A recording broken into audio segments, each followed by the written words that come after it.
Portions of this podcast have been edited to maintain the quality of the viewing and listening experience. Alright, so do I just commission some? No, I'm joking. Just to be a part of the league? That's crazy. Dude. Okay, Outkast, I don't even know. What type of OC would you even have? I don't even fucking know, bro. Like, alright, Shadow Skeptic, you. What would you do? Alright. Shadow, you go first. You're just throwing him Your under the specialty, bus. Shadow. This is you. You're just throwing him under the bus. It's crazy. Christ, Skeptic.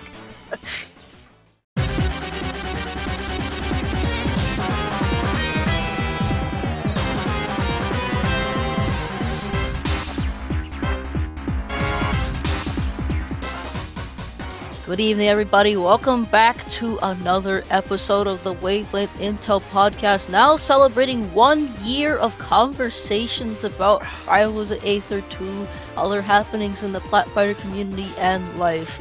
I'm your host, Jazzway, per usual. Tonight we got Outkast, Shadow, and Skeptic's back. That's crazy. He's back from the store. Yes, sir. It's your boy, Smelly Tofu. Oh, wait, cut that out. Never mind. Wait, so, whoa, wait. Hey. Get out of the... Continue, get out. That your rapper name? That's crazy. Oh, I gotta rethink that one. Give me two days, bro. 2 days. No, oh lord. That's But crazy. yeah, Skeptic's back on the mic with us, and we're 30 episodes deep. Wow, I didn't think we'd get that far. I didn't think so either, I'm not So- gonna lie. Dude, it's just because they keep, like, shit just keeps happening, and it's like the gift that keeps on giving. That might not be good gifts, but they're gifts. They are. But speaking of gifts, our gift to you all is the topics for tonight. We've got Battle of BC 8 recap. What else we got? We're gonna be highlighting some more community projects and initiatives that people have been doing as of late. Also, one thing that we haven't really mentioned that has been going on this entire time, and it's about to conclude, but I did want to double back and spotlight that too. Oh boy, we're addressing safety concerns again, cause this is something that the devs have got to hone down on moving forward. We talked about it recently in episode 18, so we won't be going too deep into it, but we are going to provide some easy things that the devs can do now to kind of future-proof things. And then last but not least, we're going to share some of our thoughts about the podcast so far now that we're a year into this. I don't even think any of us thought that this would extend out to a whole year, but it's amazing that we come this far. And I also got a couple of things that I want you all to do to celebrate our 1 year anniversary. But without further ado, let's jump right into Battle of BC.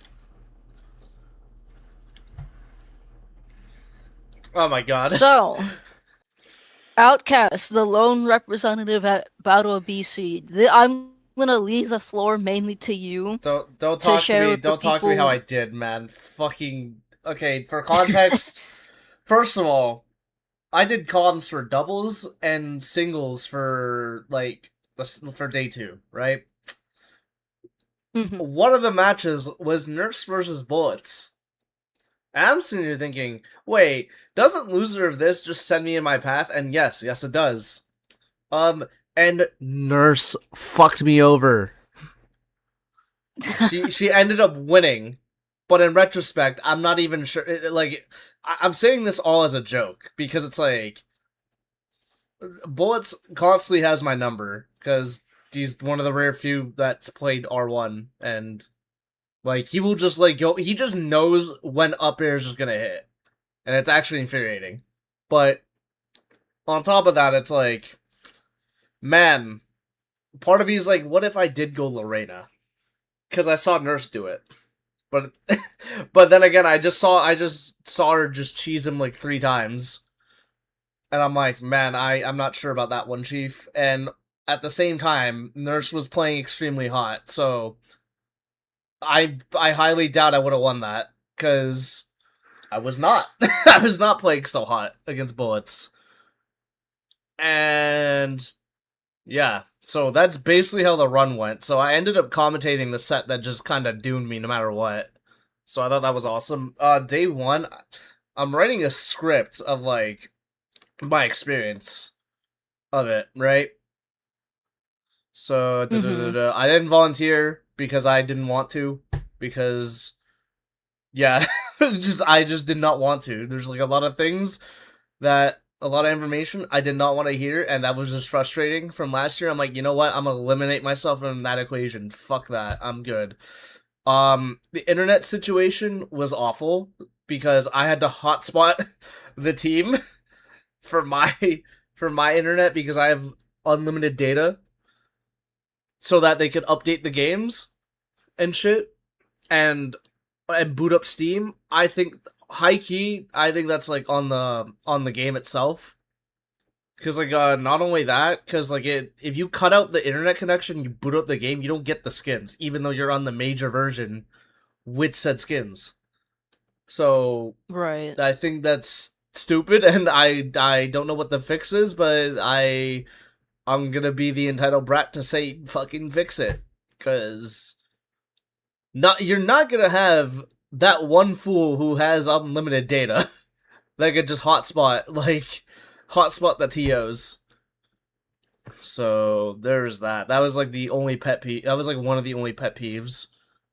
But but the main issue was pretty much internet. But what about setups and all the other stuff? Setups, pacing. Okay, first of all, we were like apparently ahead of schedule for most of it, aside from top 8, because we started like 20 minutes late for top 8, but that's about it. That's from what I understand. The side brackets were behind, but those are side brackets. Who cares? So, like the main brackets, like from what I understand, ran smooth, other than top 8. But that was like by 20 minutes. Oh, the timing kind of sucked for me because like after doubles, I had to like book it to my pools match, which was 1 p.m. and I was tuggery as fuck. So yeah, that was not fun. I like how mostly of like how the BC players played, other than me. So D-Brick ended up getting 9th. Man, give yourself some credit. The only hard match like that was like, oh, okay. I will say this, like, okay, looking back at that me versus Gengar, okay, the stream setup was a little shoddy for the side stream, but like, I think that's like it was because of like power was not much power was getting to it, so there was like some inputs that were just getting eaten. Okay, then going into top 32, you had Cake, which is Cake. Okay, that one was stupid because like dog, like he was prepping for Corn Cycle, so it was like sadistic that it also like worked out for me too, like character wise. I thought that was like whatever. If there's like a deity out there that they did not want me succeeding in winners like at all. What else happened? Oh yeah, Wisely War's competitor Brayden was there too, and yeah, that is true. Yeah, he won 1 game out of in the main bracket, and then I don't know how far he got in redemption, but yeah, he got hyped. He got hyped as fuck when he won his first game. Like, we love to see it. We love to see it. Let me find Brayden's pool. You gotta also really keep in mind that like Fool is playing Raster as a beginner, so that's tough. That's a tough sell. I'm sure Skeptic and Shadow can tell you that too. Right? Right? Sure, yeah, we'll go with that. Oh my god. Okay, there we go. Oh yeah. Okay, that's a tough. First set was That's Pikmon. Go down. This dude, okay, Yeah, that Forsburn is apparently goated at 2xKO. And that was like all he was. That was like the other event he was signed up for. And Hey, but you know what? Braden streamed But you know his what? entire We run. got FGC. We got FGC intertwining with Rivals 2, and we love to see it, and that's something that we hope we will see at Evo. But my bad, Outkast, continue. Yeah, Braden streamed like the entire thing. Like his entire like the entire ordeal except top 8, which he was there for. And damn, bro, he kept telling me he's inspired to play 2 characters, right? Take a while to guess what the 2 characters were, and I'll tell you which one he picked. I'm gonna let Shadow and Skeptic guess, because I know what 2 characters they are already. What the characters Braden picked? Of like thinking of picking up after watching days 1 and 2. And then day 3 he told me which one he was picking. Okay, I'll go with the funny one. I'll go with Lorena. Okay, that's 1. There's 2 characters that he was picking between. I'll go with Forsburn for the second one. Okay, Skeptic. I was also gonna say Lorena, and then I'll probably say, say Galvin. You're both wrong. Okay. Initially, what he said to me was, Loxon or Kane. Okay, I can see Loxodon. I can see that. Boy. Yeah, and then after watching top 8, he picked Lorena. Well then. So okay, yeah, you both were right, but also at the same time, we were right about the first guess, but the second one, no. You well, okay, you were right. You were right, in like what he picked at the end, not like what he initially wanted. Like I thought that was hilarious. Oh man, oh yeah. By the way, that's also gonna be important. That's gonna be important for later. But all right, one thing I forgot to mention was the crew battle, the regional crew battle, where it's all the sub-regions of BC, like, in a crew. And, okay, I will say the teams are not as lopsided as last year, because last year was unfair. It was high-key unfair. But, this year it was, it was fairly balanced aside from, like, 2 teams. Which, like, one, I felt kind of bad. Especially when... I don't know why, like, my team just decided to, like, just be uber toxic. Just for no reason. Just they got it from you. What do you mean? I was silent for most of the time. I was like, dude, what you mean? I didn't even... It wasn't even me who lobbed it. It was Glacian. He was like, yeah, okay, we gotta shit talk the other team. And I'm like, oh, hold up, nah, what are we doing? And then, no, they just preemptively did it. So there was that. What else we got? Yeah, the winning team was Dolphin Brick's team, who had, himself, right? Which is already, which is cracked, right? Then we got, Locust, Bishley, and Cantrip. And there's one more. I can't go to Discord, but like, just know that, like, brother, these guys are sleepers. I'm happy to hear that Cantrip is back. Yeah, I think he was just back for Cruise. I'm just like, dude. Fair enough. God damn. Alright, where was this, Oh, Oprah Brim was the last person. Well, okay, yeah, that is a cracked out team, so yeah. I almost pulled a comeback, but if I'm being honest, I think even if I did pull off the comeback against Team Valley, which is the one that had Bullets, Flare, Che, Spikefire, and then I forgot who the last person was. Fluffy Wheatbix. I don't...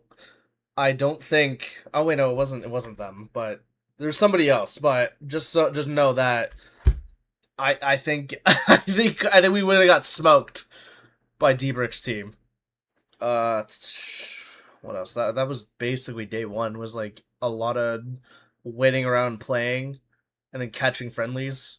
I caught a lot of friendlies with Hyperflame and Walk over the weekend, so I'm kind of learned in the Slade matchup. And fuck me, Nair just destroys Crag. Like Nair down strong and up strong, just beat the shit out of Crag and down throw. All right, day two. The fat asses are not safe for those moves, but I think Nair just trucks over every super heavy. Actually, just every character at this point. So okay, day two. I hate Vancouver parking. This is actually in the script, where I just rant about Vancouver parking because I was almost late. I was almost late for comms, but yeah, I picked. So I have like a homegirl that went with me for day two because she really wanted to see what a gaming major looked like, because she mainly goes to anime conventions, right? So there was that. And okay, I by now people know when I asked this of like which characters do you think she was drawn to watching, and then yeah, it was it was Lorena and Orcane. Nurse is Lorena specifically, and then like D-Brick's Orcane. So with like, I still don't know why with Nurse, but Nurse is Lorena specifically because you have Corn Cycle and Pikmon just playing even faster, and then like just really exaggerating how broken she is in some spots. But I'm not yucking her yum. And then for Deep Brick, why she liked his Orcane is because A, Orcane's cute, and B, Deep Brick was making that shit look easy when he was playing against Salt. And then I ask her, like, damn, I thought you would be a Salt fan. Why not? They her and Nurse have the same energy when they play. Her response was, the Fire Lion doesn't look interesting enough, and I can't really keep track of how he moves. So, folks, how would you get people to watch a set of Rivals? Like, which characters would you use for examples? Heavyweights are banned because people hate heavies. Oh, but I was gonna say heavies. Heavies are banned. The heaviest you can go is Lorena, and that's it. Because like this is the moment when we need to come together and give Olympia X Factor. but okay. So keep in mind, I said Xenover's hard to keep track of. That means Ollie and Maple are out and getting asses in seats. No, people like the FGC character. So no, I'm talking like normies. Getting a normie to watch. My bad. Getting a normie to watch a set of Rivals. Again, normies like fighting game characters. That was kind of the reason Olympia's reveal popped off so hard. You know, announced the Evo, basically a Shoto. My Maple's hype. Oh my god. Okay, you're still sticking with Ollie. All right, respect, but I would say like, okay, if I want my real pick, I would say, how about we go in the rhythm-based theme? People love music games. So you're saying you want Wait, Palm? so Palm? Palm, yes, but also like another character that actually utilizes rhythm music to a timing. Now, I'm not saying you're wrong with the Ollie thing. I'm just saying like with like that layout was like layout of like Zetter hard to keep track of. I'm thinking, oh, Ollie's like a little bit faster, so Ollie is probably out. Okay. The misconception is that Ollie's only fast because Focus Dash is fast. He's actually pretty slow compared to the look at her base stats. I also feel like Ollie has slowed down a significant amount anyway because of the numerous like changes and nerfs that she got. Exactly. Okay, She's that's very fair. So burst maybe heavy. Maybe Ollie might be an answer.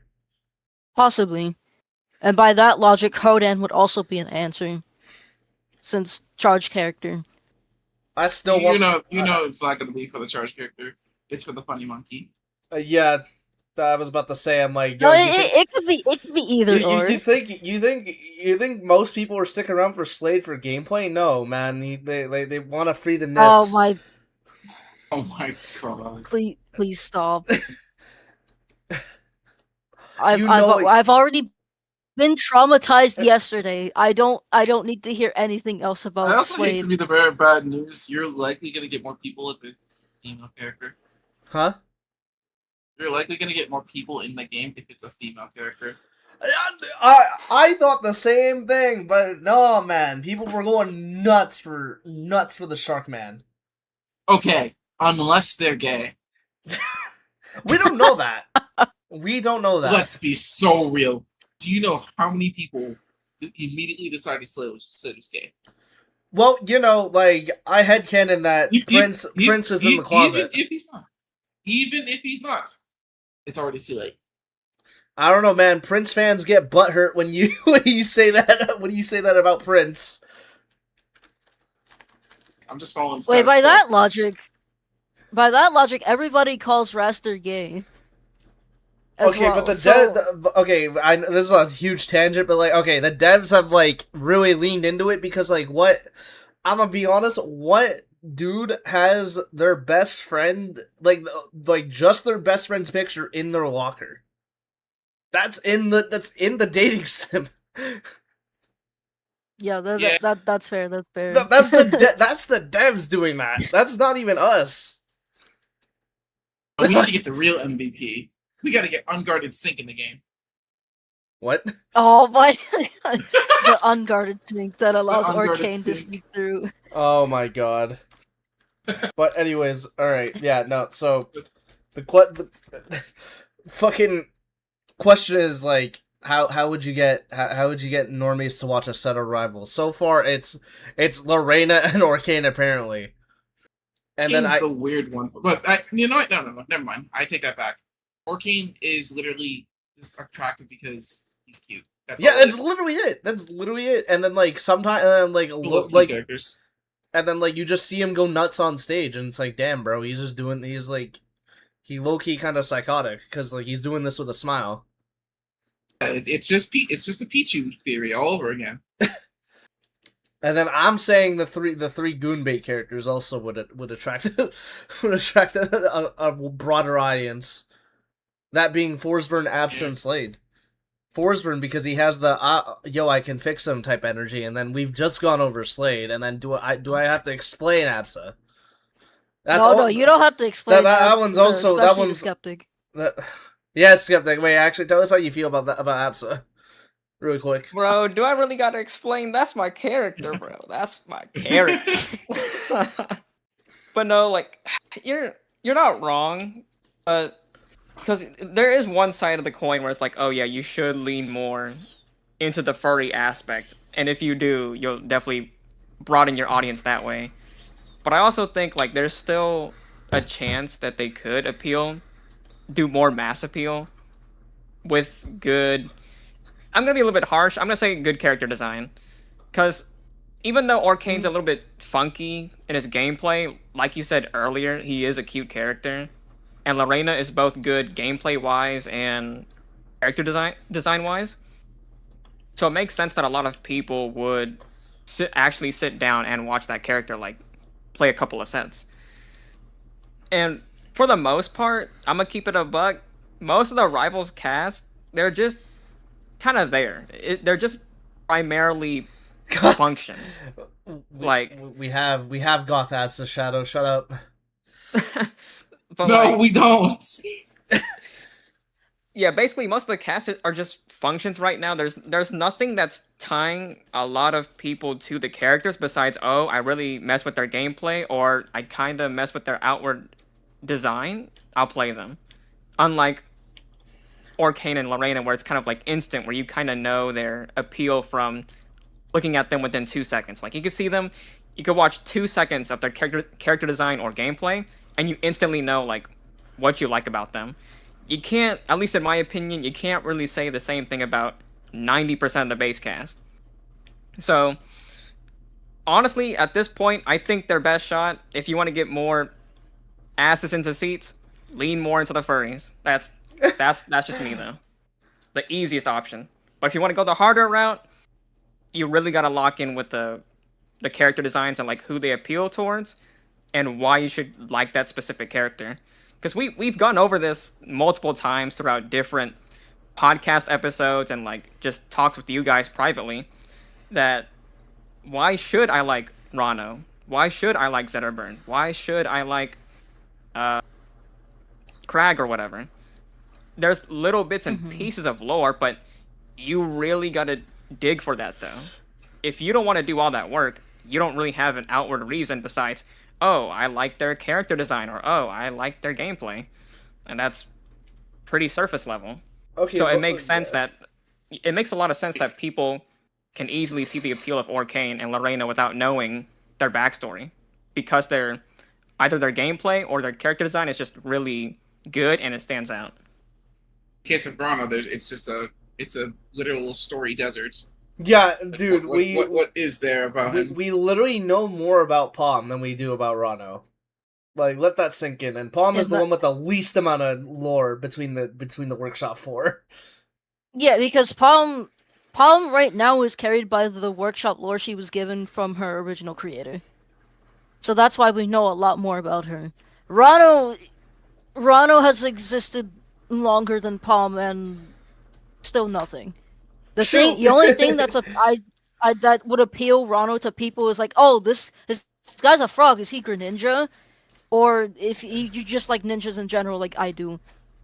Other than that, how are you gonna convince somebody to play Rano that's like not in tune with fighting games? Oh wait, that's actually probably a better question. I'm gonna be honest.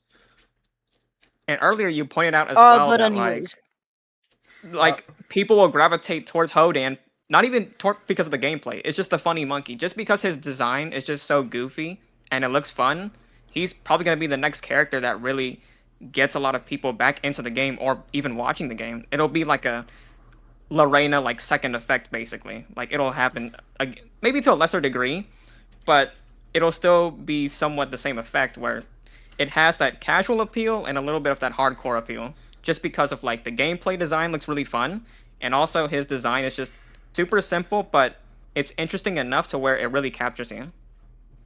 Oh god, I just realized something. With this logic that we're throwing out, it's like, oh god, alright, so for people to get people excited for Sylvanos, it's like you gotta rip his personality from Dreams of Aether. The freaking cutesy one, the cutesy puppy one. Yeah, he's just a golden retriever, but he's a deity. That is like the only way to make that character appealing. Or just add a Final Fantasy character. Yo, I'm campaigning Kamari Ronso to be in Rivals of Aether. Who? Kamari Ronso. He's in Final Fantasy X. 10.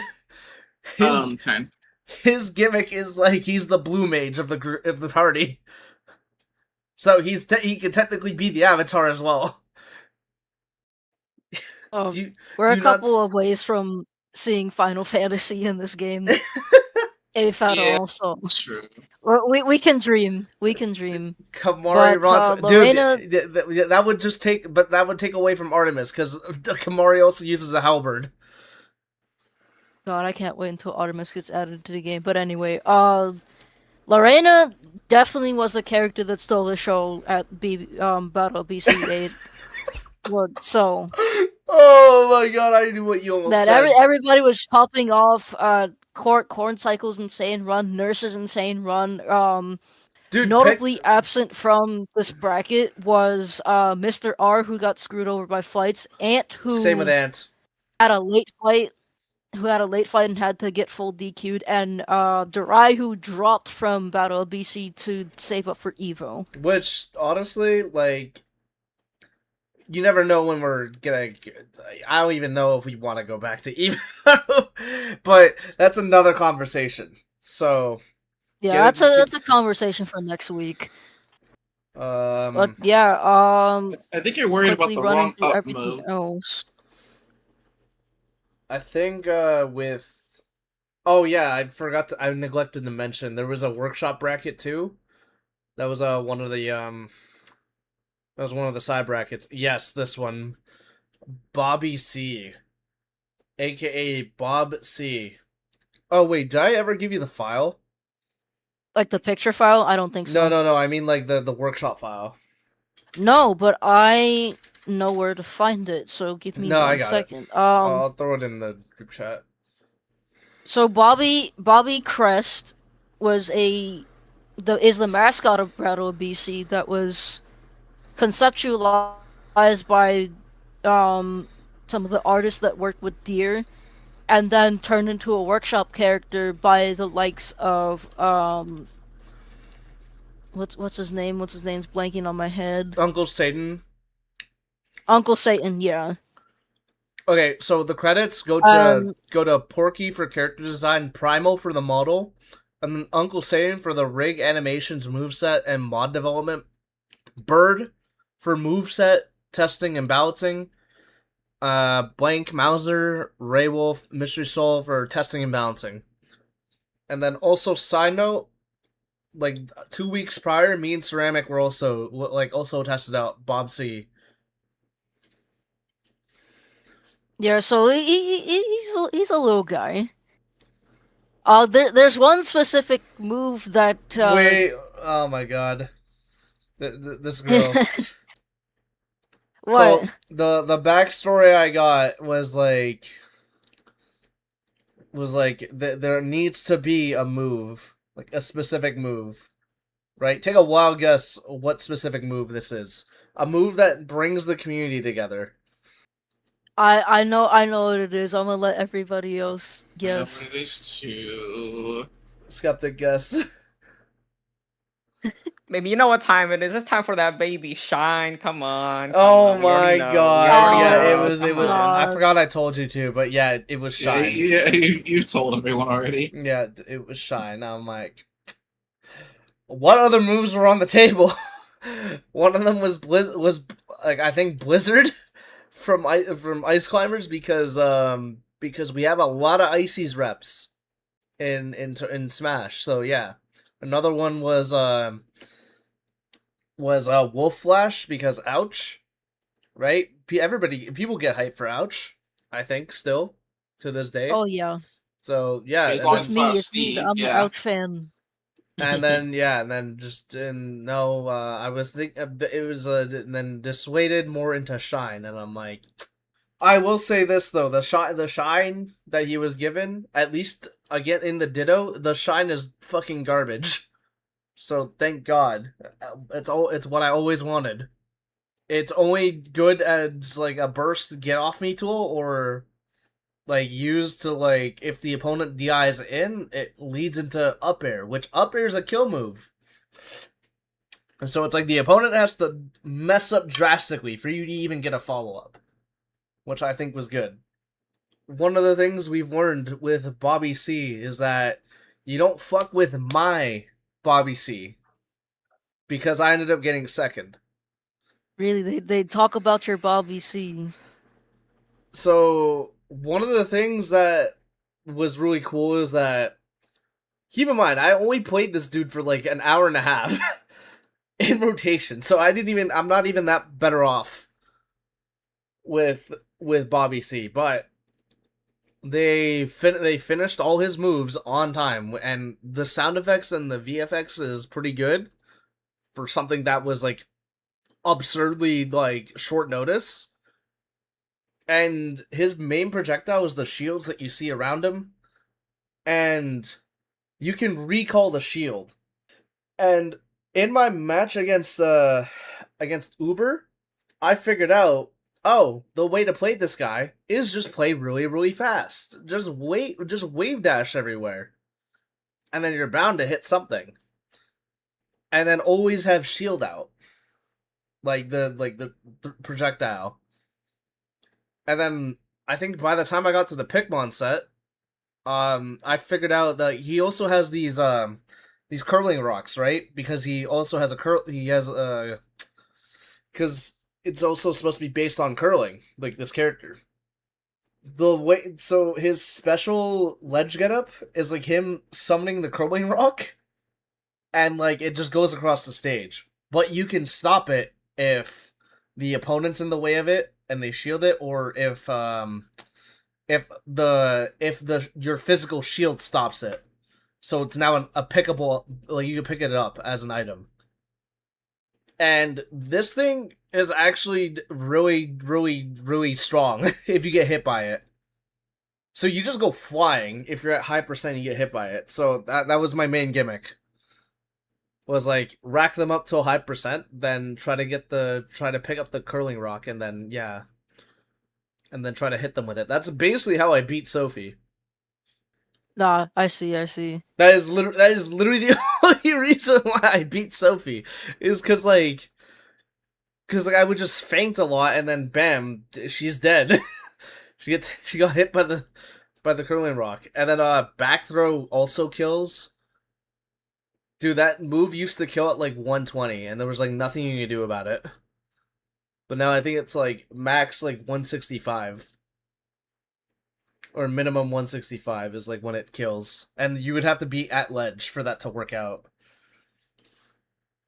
So there's that. What else? The main prize was like a trophy, and I'm disappointed I didn't win, but that also just means I could also say, do not fuck with my Bobby C. What did the trophy look like? I'm gonna have to fish for Corn Cycle's Twitter. It was like it's like I think a miniature version of like what Deebrick was holding.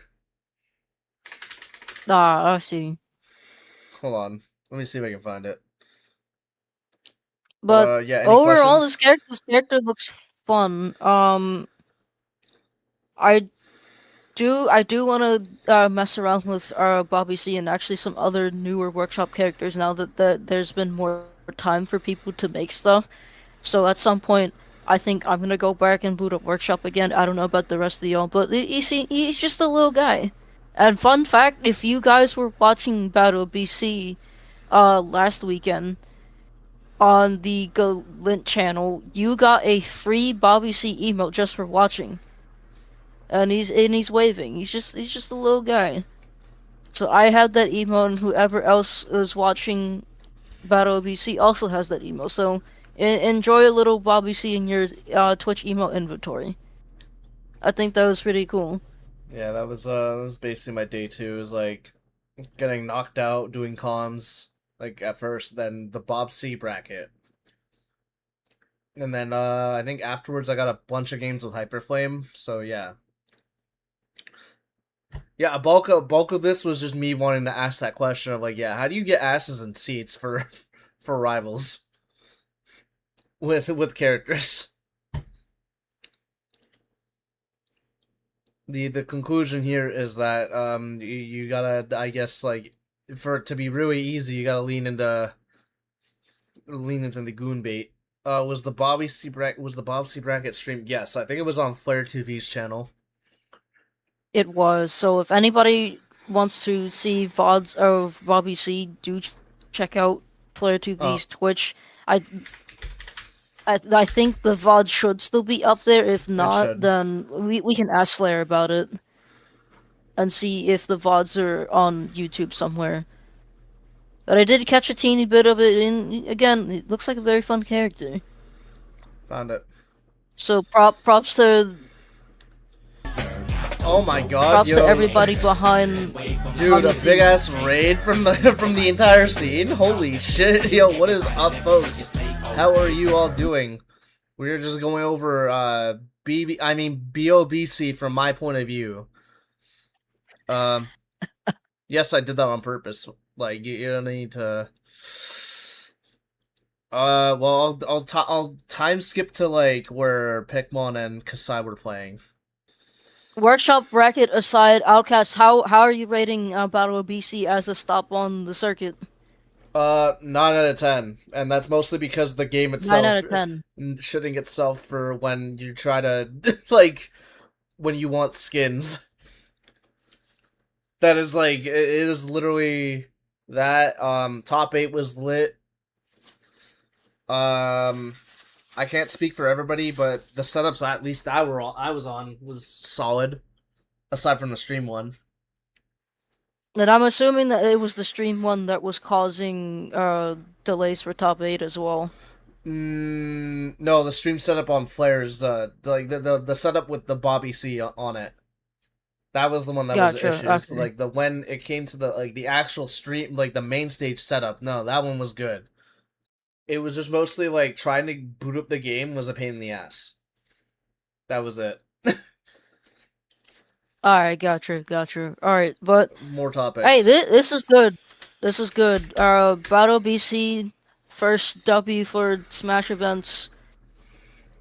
If Battle BC 9 happens by some sheer miracle, I'm thinking of going just because I've always wanted to go see Vancouver. So maybe next year I'll get to say hi to Outkast and his stomping grounds and come to this event. We shall see. But anyways, that's enough of Battle of BC so far. FGC's got 1-0 on the circuit. Smash is 1-0 on the circuit. Love to see it. God, I hope moving on to... I hope we don't get another Frosty Fastings. That one was just an L for everybody. We'll see how stuff pans out, but... Alright, on to our next topic. I wanted to take some time to highlight a couple more things that people have been working on in the community or even hosting in the community. And first off, I'm gonna go in a weird order. I'm gonna go from bottom to top here, in terms of how long or recent these things have happened. So I want to start with something very important. I know we all mentioned that we need to play into like the furries a lot more when it comes to marketing rivals to people, and everybody's in agreement to that. We had a furry convention. We have invitationals already in the Average Andy Invitational. But now there's also a furry league that people can play in that Soul Bird Guy has been running for a while. And it's called the Brute Offensive Monster Brawlers Organization, or MBO or Bombo. And it's another wrestling... It's another wrestling-esque inspired type of league for competitors that are furries. And me and Outkast have been following along with this because Richie, who is from BC, is a part of this. I want more people to join the next one because I think the first season of MBO is has wrapped up today. But this is something that Soul Bird Guy was a bit hesitant on running at first, but he bit the bullet, and I'd say it's run well. But I'm gonna read off the website real quick. In this place, the only thing that separates men from gods is 3 ropes and a turnbuckle. But even then, only one can stand tall among them and proudly hoist the championship belt in their name. Whether they got something to prove or just love putting other men in their place, these fighters will put it all on the line to leave the ring a legend or in a body bag. This is no fairy tale. Heroes rise or fall of their own merit, and the ambitious take what they want and wear the title of villain as a badge of honor. Dreams have to let blood if they want to become true, or be trampled under the sheer magnitude of the titans that came before them. Bend the knee in their overwhelming presence, and you might just get to sleep in your own bed tonight. But no one ever made history by taking the easy way out. You have to break bones to break bones. The bell is ringing, and the only thing that matters here is monster muscle. So that's all on the Yes, sir. homepage. Who followed? So Bird Guys put together a nice thing of how MBO works. You have your resources, the rules, the game rules, and some general resources. Onto the fighters. Like we mentioned, these are all bunch of furries who play the game. Rolldozer actually happens to be Soul Bird Guy himself. Then we mentioned Richie. There's another person here, but there's a lot of furries in here, and I think it's cool how they theme themselves to be like these fighters to fit like the way the league is. Mm-hmm. And this wasn't here before. I didn't see guest fighters the first time that this was around that this was announced. So who's even on here? No, I mean for like the guests. For the guests, let's see. Yo, man, dedicated site for this shit and everything. Yeah, and they even got everybody plays. Their stats on here, which I think is pretty cool to see. People's socials as well. Yo, Jiro, what is good? Folks, remember we are doing these live on Twitch and on YouTube. So if you want to be part of the conversation, like just pull up on Sunday around like, I don't know, we try to shoot for 6:30 PST, but yeah. Anyways, yeah, let's keep it moving. Okay, that's cool. I didn't see this before either. Oh my god, every fighter has a theme song. Dude, that's crazy. Holy shit. Oh my god. Alright, so do I just commission no, I'm joking. Just to be a part of the league? That's crazy. Dude. Okay, Outkast, I don't even know what type of OC would you even have? I don't even fucking know, bro. Like, all right, Shadow Skeptic, you. What would you do? All right, Shadow, you go first. You're just throwing him your specialty, Shadow. This is you. You're just throwing him under the bus. It's crazy. Skeptic. All right, Jazz, what are you doing? Man. What would you do? What would I do? God, you're bringing up the old artist in me. I have like 10 million OCs, but I'm probably gonna choose like this one blue one that I made, and I have a custom color of on Forsburn and Rebels 1. That might be what I go with. But this is cool. Like, that is crazy. And everybody's got quotes as well. Oh my god, yeah, dude, it's literally like they're fighting. Here we go. Fighting game characters. Here we go. The other thing that each some people will have is a certain designated rival in the league that has quotes about them. What is a rival? Their opponent. So that's also cool. Yeah, this is quite literally what is a rival? What is a rival? It's a friend and a foe. That's crazy. Wait, I want to see Richie's theme. What does he have? You want to see Richie's thing? Oh, he doesn't have a theme song. Yeah, not everybody has a theme song. Not everybody has like a quote, but it is just still something really cool. Yeah, to see. A rival and a friend. That's crazy. Wait. Dude, man. I called it even though I didn't know, but yeah. Alright, Skeptic, who's your rival and who's your friend if you're in on this shit? I don't do I make up people? Or does it have to be real people? It'd be real people. Either or. Alright. Rival has to be Tech. Friend? I'll say Jazz. I'm not gonna lie, I thought you were gonna say Beast. Oh, I could have said Beast, that's true. But you're the first person, though. First person. No, I'm flattered. Dude. Thank you. Dude, yeah, no, fucking Soul Bird Guy's the goat for this one. Or one of the goats, because, like, yeah, holy you fucking know what? shit.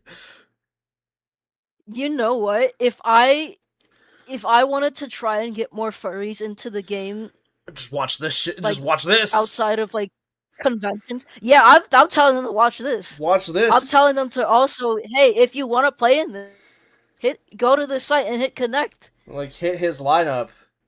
It's But crazy. yeah, huge props to Soulberg guys for putting this together. I hope to see a lot more people get into this if you are a furry that plays this game, because we need more stuff like this.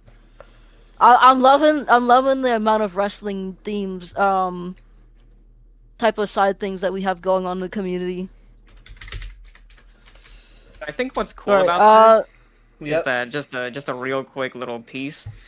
I think it's cool that they're basically giving you storylines, because Rivals 2, its storylines right now is getting kind of, we're hitting like a plateau. Like, you're seeing pretty much the same people over and over again. It's not really that interesting.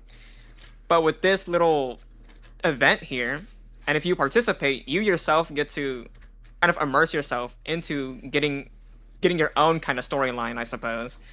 And not only does that increase the amount of investment you yourself have for participating, but also just watching the game in general and getting other people to join as well. Like, this tournament or this kind of like event, if it gets really popular, I can see this growing the game like a ton and playing off through these OCs and making all these different, like, I guess I'm gonna say it, the C word, content. There's a lot of content to be had here. Yep, that's right. There's a lot of content to be made. So this idea is just really cool, and I hope it does pop off. So there was one quote I heard about, like, when it came to pro wrestling, of like, wrestling's just the vehicle for telling a story. This Rivals in this case is the vehicle where you're telling the story. If that makes sense. And you have so many different people to follow too. Like, even if you yourself by the way, is not I think playing, everybody's a streamer. I think everybody's a streamer in this shit. So, not only do we have this, we also have another shout out to Goof for Aether Fight Night. Because that is another thing that also can drive storylines and like get people invested. This is like you were saying, Skeptic, this could be one of the things that like gives us resurgence to the game. It's nice that it's also weekly and big tourneys aren't happening as often. Okay, yeah, that's also during the downtime. Like, this shit is happening too. But yeah, love to see more wrestling themed events. Like I said, it's good to have this and Aether Fight Night at the same time, so we have more people building up storylines for themselves and against other people. I'm looking forward to season 2 of the Soulbird guy. Good shit. And that's only one of the community like things we're talking about. We'll talk about the Wavlength one. Yeah, this one. This one's also cool. All right, so with Aram, because we've been saying his name wrong, but my bad. No, it's all right. But yeah, with Aram. Everybody knows him, loves him. The TO of Straight Into the Abyss put together a notes app for Rivals of Aether 2, and basically allows you to take notes on characters, players, your own characters, general notes, resources, etc., however you see fit. And how exactly does it work? Let's take a look into it to see. Alright. So, I gotta turn them up. This app is completely local, right? But there is accounts, because you might want to have some privacy in case people, have your URL, or you're looking at it on your phone or something like that, or you want to host an instance, for your friends. And when you sign in, you're greeted with this screen here, right?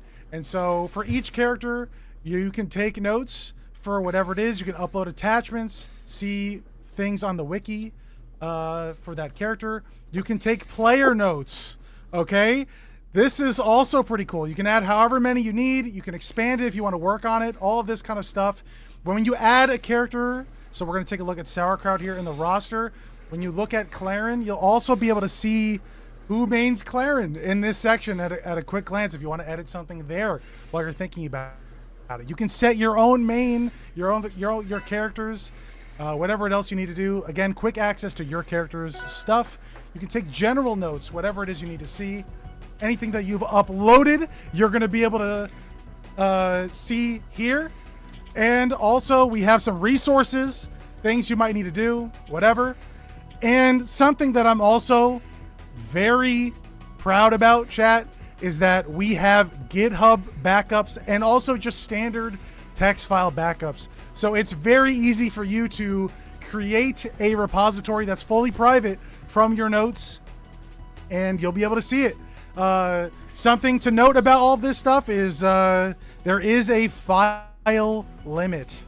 GitHub's API only lets you upload 100 megabytes. So if you're uploading pictures, you're going to be fine. If you're uploading videos, it's not going to be able to do that.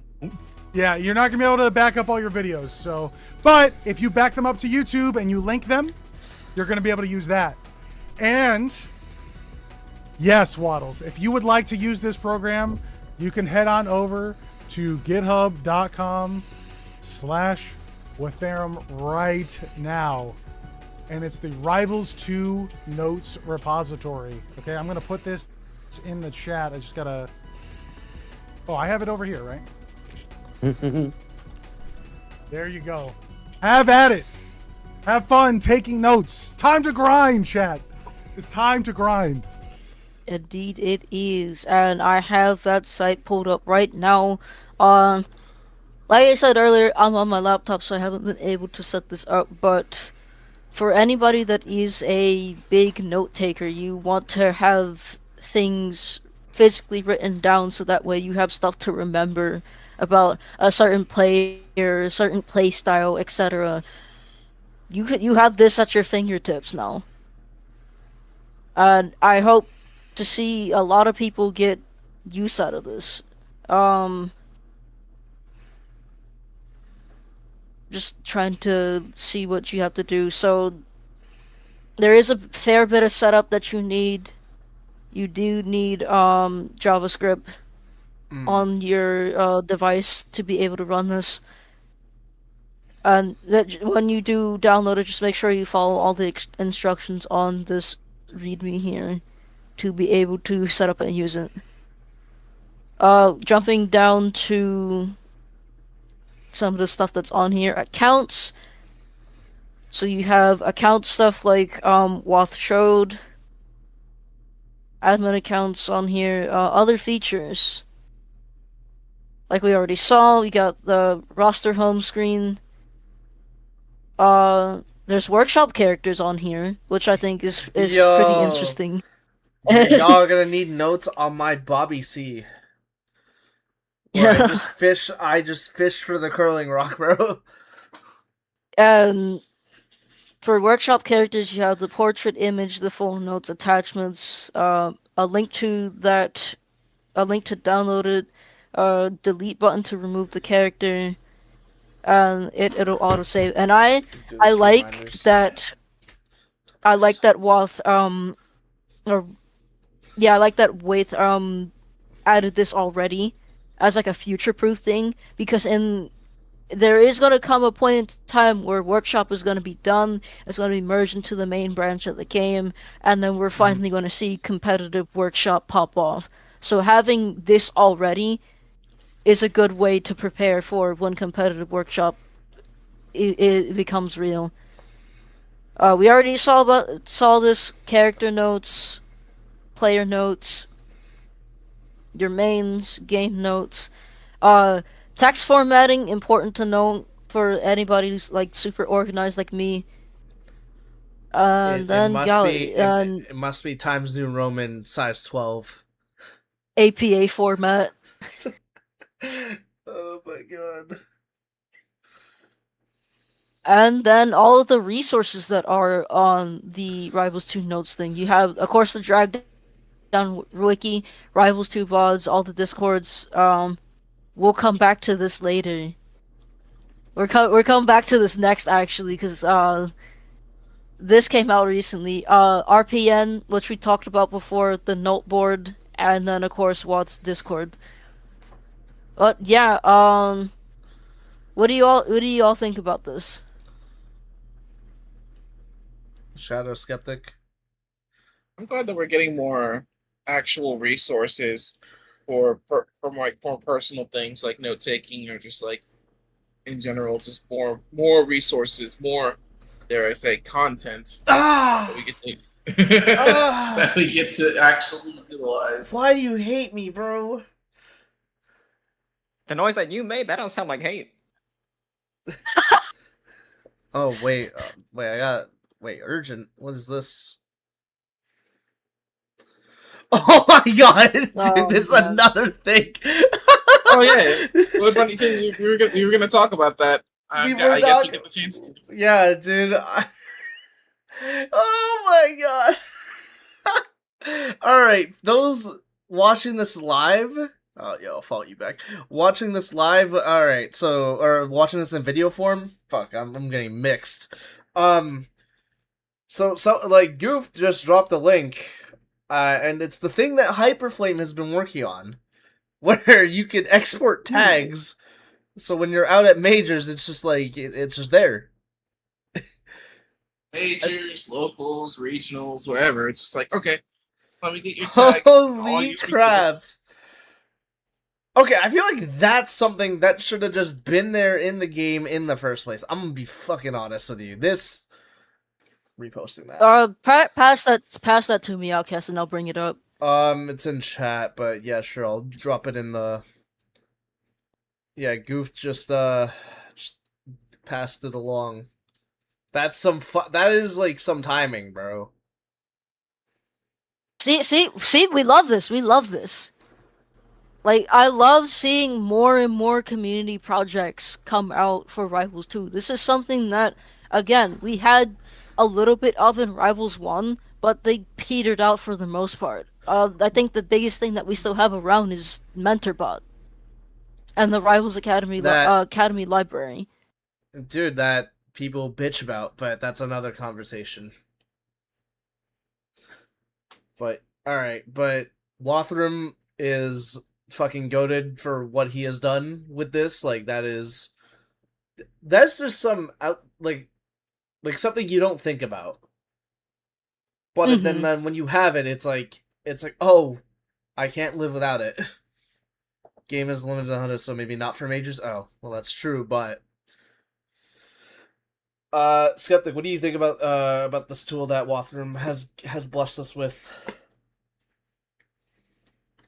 I mean, Shadow pretty much said everything that I wanted to say. I think it's really good that we're getting more tools for the community to grow, because Rivals 2, honestly, it is a really hard game, and there's not that many resources out right now currently, but like you said, Jazz, we do have a few like Drag Down, and now we're having these note-taking tools. So the fact that we're getting more stuff to make the game even more accessible, I think is a good step in the right direction. And hopefully Rivals 2, it keeps getting more tools and resources to make the barrier of entry a lot lower, because it is a tough game, and for at least people who want to get into the game competitively, there's not really an easy path. It's more like you have to make sure that they're taking the game one day, one piece at a time, because it can be overwhelming with all the little nuances and matchup situations. It can be unfun if you just kind of just throw them to the wolves. So having more tools overall is just a really good thing, and I hope that more people will develop them and utilize them as well. Okay, now there's one thing that I wish that they do. I'm gonna circle into the game really quick. So you know how actually I just shared the screen in Discord, so like I don't have to swap scenes, right? So what they could easily do is just have it in front. Like all these tools we've been talking about. Just have it smack dab in the front of the game. And like just have it like down here that says resources. Or have it when you go to the tutorial. And then like it's just like, or both actually. So you can't miss it. that is like, I don't know. I've been given the devs grace a lot for the for like, oh man, they're a small team now, but I'm like, okay, I feel like there's got to be something to make it easy for them to like code that shit in. Because like this has been something that's been killing me on the inside. For it's like, damn, bro. The community's... I was gonna say, you and Tech have been begging constantly now for the devs to just make more use of their front page. Because it's just empty space. Because the whole reason why Rivals Academy was able to pop off is because that was on the homepage of Rivals 1. We need to see more stuff like you said, resources, or even both Rivals 2 amateur series brackets for NA and EU being promoted as well, right? So we can direct more new players to that. So it's just easy stuff like that. It's, again, this is something so simple, and it's like, then it becomes something that you cannot live without. It's like, damn, you weren't there. It would be like back in my day, they didn't have the resources tab on the front page. And I guess that's it for Wathrum's new sick tool. Yeah, all our thoughts. Yeah, so please give Waytherum's Rivals 2 notes thing a shot. I cannot copy paste this in chat because I'm trying to limit the amount of stuff I'm using on my laptop, but we'll be sure to drop that in there. On to the next thing. It was going to be the last thing before we got. No, we can talk about we talk about the Hyperflame thing now because I think it's gonna be short. Nah, I wanna focus on this first because this is the most recent thing that got pushed out, and I think it'll help immensely with like lower level players catching up to speed with everybody else. So, Voyagero was working on the matchup buddy for a bit here, and I really want to see this get a shit ton of use as well. It takes frame data and information from the drag down wiki to show you what actually, let me just do like Zetter Edalus here to show you what your character safest options are, opposing character safest options, auto shield options for both characters, your attack punish breakdown for if you're attacking or your other characters attacking even goes through everything, or you can simplify it down to normal, strongs, aerials, and specials. And I'm gonna zoom in a teeny bit more here, but let's just take me for example because I play Zetter. If I wanted to know how to deal with Edalus better, because that's not an easy matchup for sure. These are the things that I'm gonna be taking note of, and this goes hand in hand with Watt's note stuff. So I would jot down that these are Edalus's safest options that he has. This is what I need to be aware of. These are all Edalus's fastest auto shield options. These are my fast auto shield options. I should be jump canceling Shine more to counter a lot of stuff, since that's my fastest option. Then, oh my fucking god. Yeah, I know. Then breaking all down here. What is Edalus's punish options on let's just say normals here. So based off of this, we see, and I love how it also tells you like what are your safe moves, what are risky, what are punishable, what sends into knockdown early, what sends into knockdown late in mid percents, what sends into knockdown late. And looking at my normals here, my one risky option is the strong hit of up tilt, right? And the punish options that Edalus has against this is grab forward air, neutral air.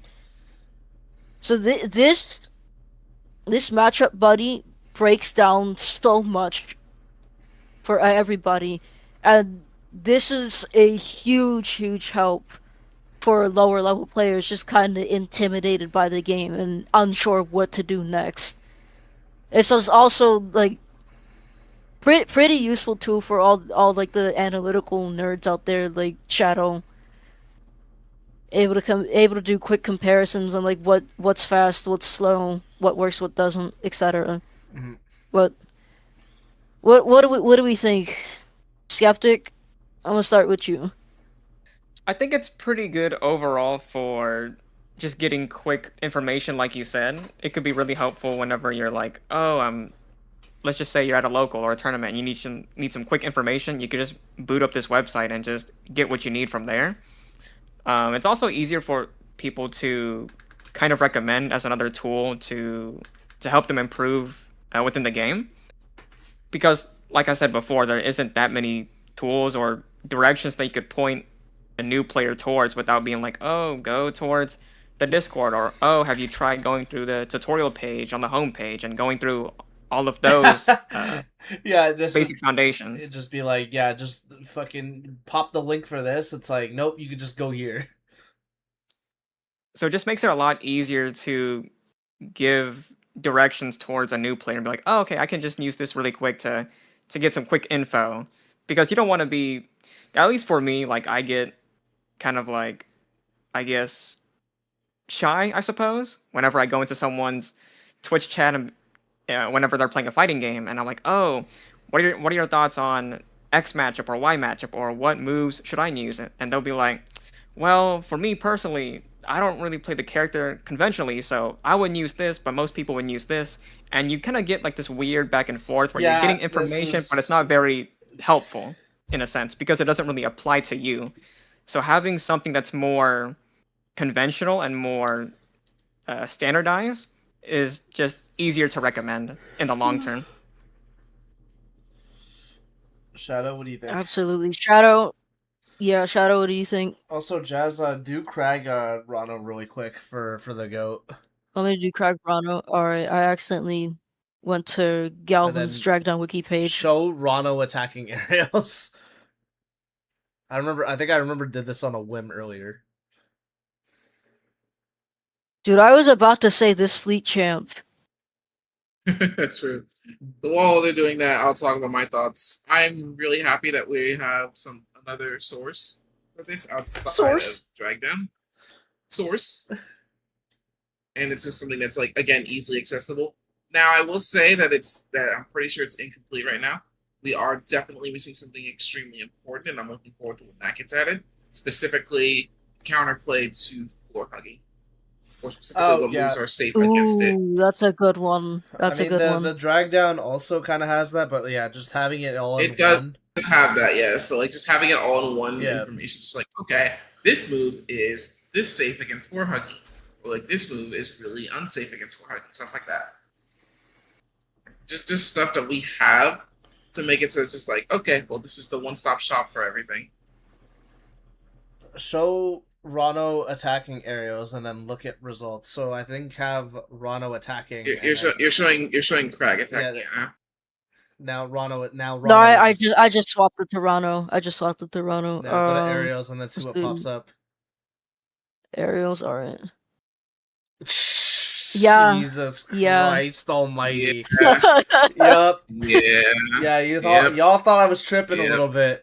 Actually, no. The only really ones I was complaining about is back air and dare. Everything else, I knew what I was signing up for. Oops. All advantage. Oops. You don't punish it.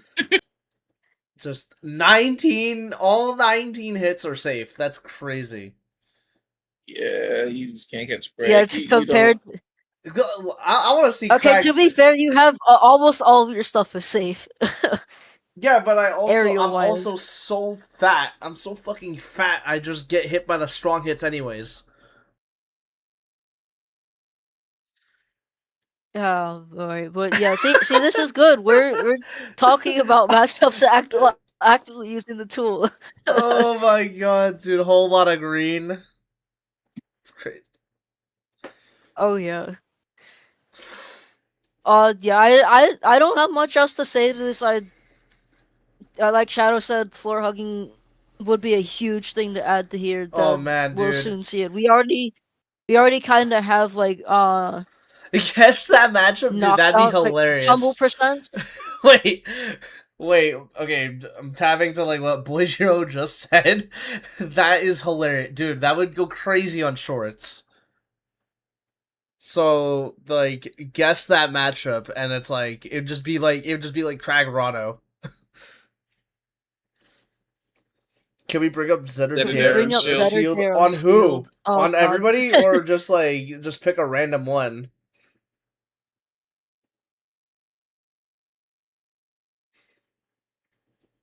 Right, because it's -4, and I completely forgot about that. It doesn't matter. It doesn't matter. What a character, by the way. The center champion's pretty strong. Alright, so seeing as we have more people, right? I'm gonna repeat it again because we have a lot of time. Oh my god.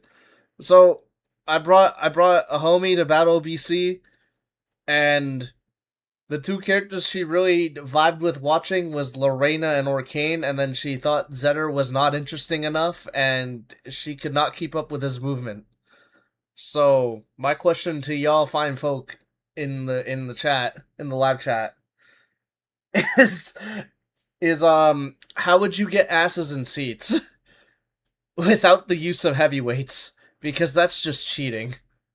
Lorena's the heaviest you can go. So as that's cooking, final thoughts on Matchup Buddy. I can't wait to start using it. I have been contemplating on like swapping from Zedder to Galvan, so I already started kind of looking at some of Galvan's options versus each other character. So I'm excited to use this stuff. And but bonus if you use this in tandem with Waith's Lothram. notes tool, because knowing what you have to deal with in each matchup for your character, and then having that jotted down will like lessen the amount of trips you can do to here. But even if you do have those notes down, right? Still come to the site. You may never know. You could have like a friend that's wondering how a certain matchup goes because they play a character that you're not familiar with. You want to help them out. This tool is perfect for that. Alright, on to the last impromptu community thing that was built, because I loosely heard Hyperflame talking about this. He was telling me this at The Battle. Rivals 2 tag tool. He was telling me this at Battle BC, and I didn't think it would be this soon. Wow, and he's got beta on lock as well. So, Rivals 2 tag tool. Are you tired of entering your controls at tournaments? Export your tag plus controls from your PC to a file. Send that file to your local TO. Your TO imports their entrance tags onto their setups. Easy way to keep the bracket going. Even like, let's say like you have it for stream, like for majors, you're gonna probably pick like the first 100 names, like that would likely make it to like playing on stream, right? Yeah, That is like generally there's a physical cap of 100. Yeah. So that's kind of what you would be using it for. yeah. For majors, for locals, for whatever event that you're running offline. Definitely can't use it for Evo though. Yeah. Yeah, that's gonna be like the biggest exception there. That is like, you can't. I don't think you could use it for Evo, Genesis. Yeah, I think those are the only two I can think of. But yeah, no, this is another one of those things that's like hella convenient. That's just like you can't see yourself living without, like in the long run. Also, Shadow, submit your feedback in the form. Yeah, so we will absolutely give you our feedback, Boyjiro. Thank you so much for putting together such a wonderful tool. This tool's awesome. Like, again, shoutouts to like everybody working on the community stuff for the game, because God knows we need it. Because, and again, I'm begging them to like put it in the front of in front and center, man. Like, of the game. Yeah, we don't want stuff like this to fade into obscurity because this stuff is like, Absolutely. so the only for, way like, the labbing culture of just fighting games in general. Because that's been like, yeah, no, I don't want the shit gate kept unintentionally or intentionally. I'm gonna be bouncing off the walls when they finally decide to give us more than just 3 ballots when playing off. Okay, I talked about that, bro. I think it's stupid. We need internet connection to like fucking get the skins and bullshit. I think it's just a fault with the online service they use since it's server based. Again, like I pointed out earlier, like you're not always gonna have a me at the bracket who has like an absurd amount of data. Okay, well, R1 was nice in that instance. Nah, everything else, nah. I'm a hater. Anyways, what else we got? Oh boy. Oh yeah, this is the last thing we got. We gotta talk about community safety again. I'm gonna start with the lesser of the two problems right now. So recently people were kind of raising eyebrows because they saw Mango in the seating for Evo. Come on, man. Let's talk about that because George actually sent out a response to this tweet here.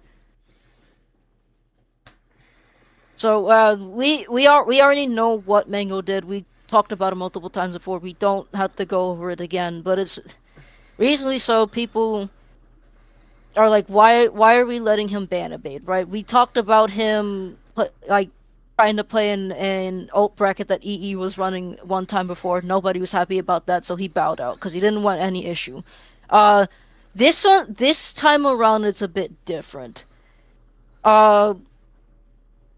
So George actually chimed in, and we haven't really seen him speak in quite a long while, but they did look into this. Basically, he says, we looked into Mango registering for Evo. His 1 year self-imposed ban, and I'm going to reiterate, self-imposed ban, because there's people out there that still think that Melee Teros banned him. Yeah, I think it was no. But no, I think they did self-imposed a ban on himself. They did it after. I think they did it after the self-imposed ban. After he did it first. So it's like, dude, I'm just gonna say this again, bro. Y'all in the Smash community need to grow some fucking balls, dude. Holy shit, I hate it. I hate that shit. When the person that like has, I'm gonna be like kind of mean to drive it home a little bit. The person that has like lost a shit ton of brain cells to like drinking underage up until now, until he decided to like stop for a year. We'll get that's gonna be a whole other issue. Had the foresight to say, yeah, I'm self-imposing a ban on myself, and keep in mind this was a week after the event happened. Y'all didn't do it with the swiftness. You guys suck. I don't know what to say. Like you cannot be serious right now. Like it was point blank, all in our faces and their faces. That's crazy.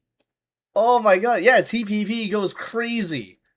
He pushed button nice. Yo, you see his Falco? Oh my god. I can't even say do better because you guys have been shit for like the past 20 plus years. If they ever decide to make a decision on anything goofed, like seriously, I don't know what it is with like Smash panelists. They really just don't like making decisions on anything.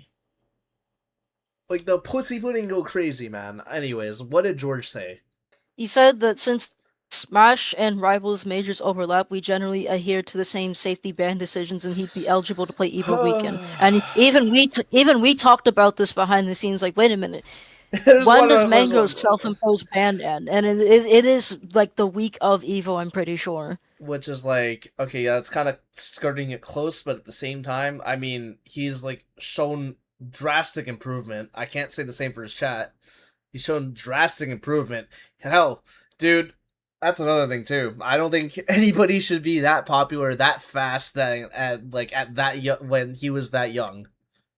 because like y'all dick ride for the guy so hard that even when he said I fucked up, y'all were chanting mango that you didn't do anything wrong.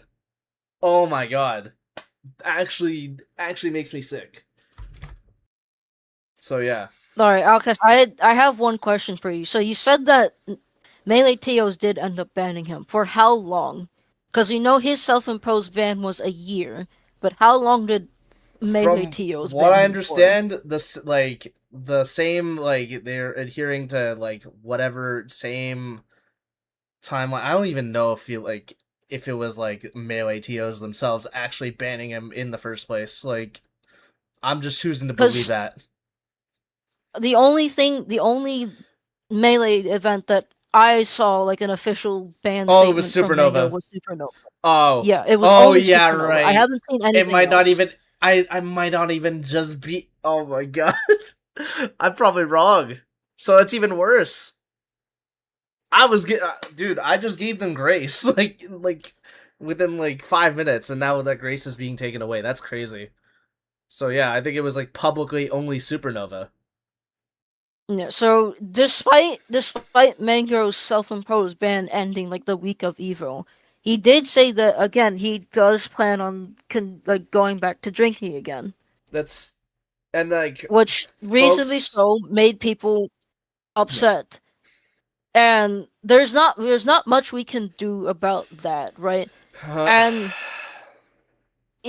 there's probably people out there that are probably saying that Mango probably should have self-imposed this ban a lot longer because it's sexual harassment, right?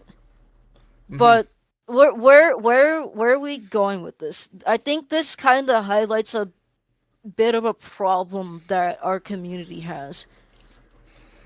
And this isn't shade to Mango at all, because again, I don't trust the guy at all, right?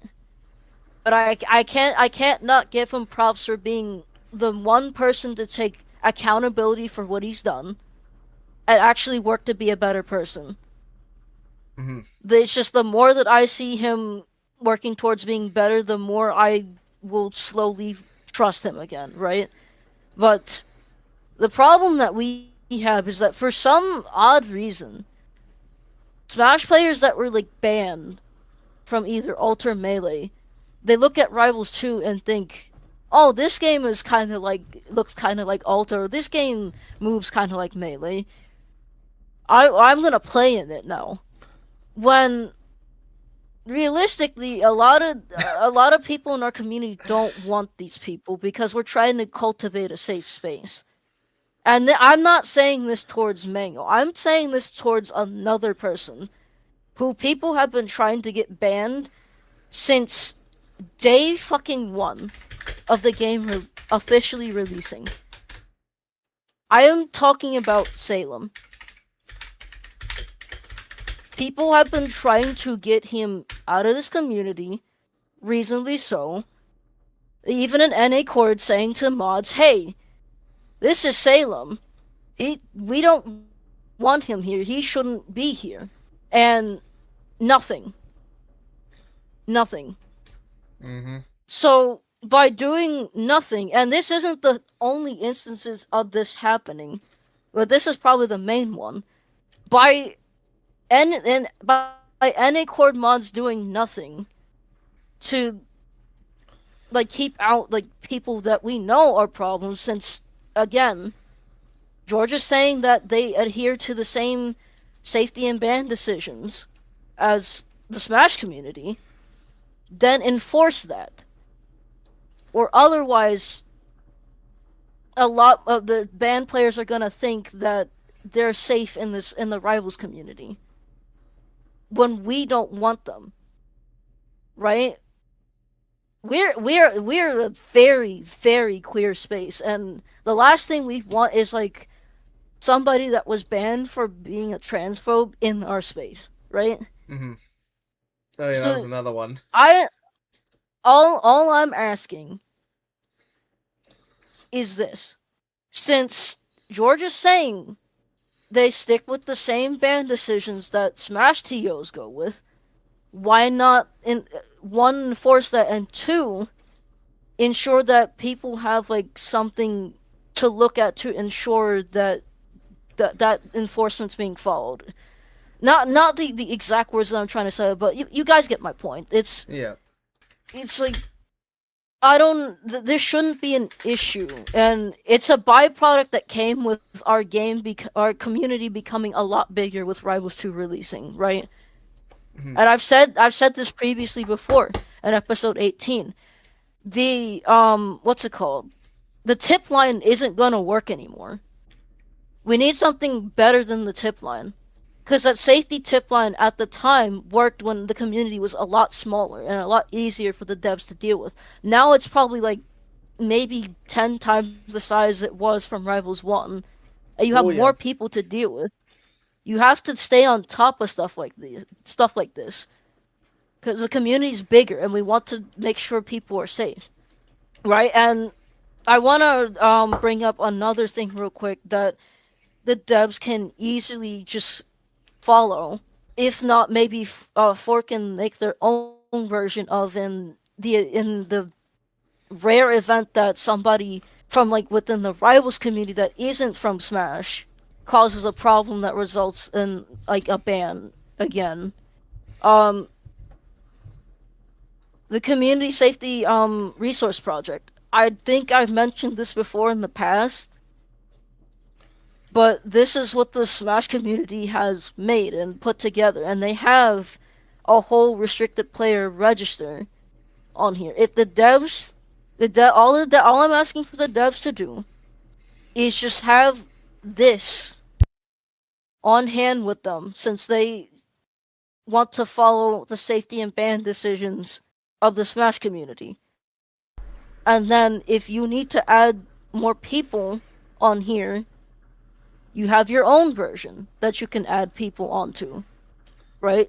I know that time is a thing that they do not have a lot of. Because they're so busy trying to fix X thing with the game, work on R2CS, etc. This is the least that they can do until they can come up with something that is better than the tip line. That's essentially my 2 cents on this.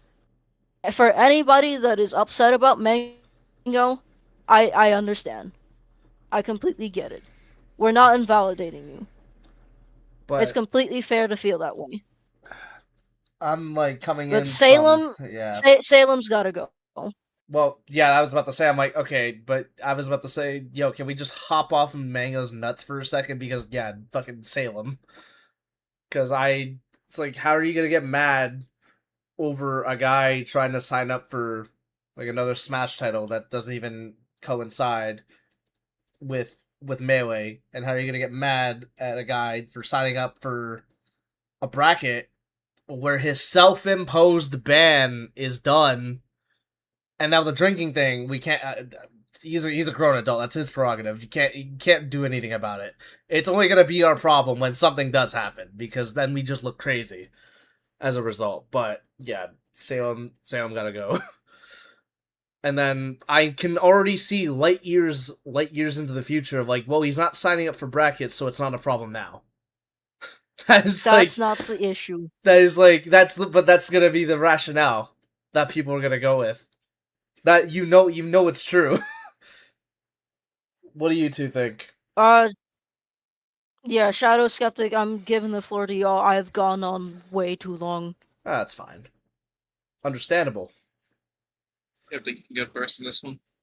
I don't really have a lot of say within community safety other than the basics, but you covered pretty much everything that I wanted to say, Jazz.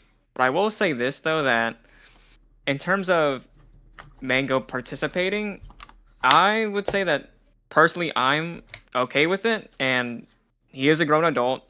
He has shown improvements. So if he, like Outkast said, if he wants to drink on his own terms, I think that's perfectly fine. Only take steps like you said, if he actually does anything, because then he does have to take accountability for his actions. But otherwise, if he's drinking responsibly, like as he should be, then I see no qualms with it. Because with the whole situation that he got into, there was a lot of red flags that made it easier for that to not happen. Unfavorable outcome to occur. So since he's at Evo, he's not at a place where it's mostly encouraged constantly. It should be a lot easier for him to control his habits. Oh, I will at least say that's what I would think. I will say this: you motherfuckers better not be buying them drinks. Like, holy shit! Because it goes back to the whole thing of like y'all are fucking enablers. Like a lot of y'all in his like that are in his fan base. Goddamn, Shadow, your thoughts? So I'm just gonna bring up some. I'm just gonna like bring up. I've talked this point to death before, like way back when, in regards to like community safety. I really do want the devs and the community managers to take this seriously, because we've had this problem before, where we've had issues with the community itself, and it was not taken seriously enough. This has happened all the way since back in the early stages of Rivals 1. Y'all really need to take it seriously this time. And to the people who are like bad mouthing Mango in regards to like, oh, he shouldn't be competing, y'all genuinely need to grow a brain and understand what the ramifications of this ban were in the first place. Especially in regards to like how it was treated. Yes, what he did was bad.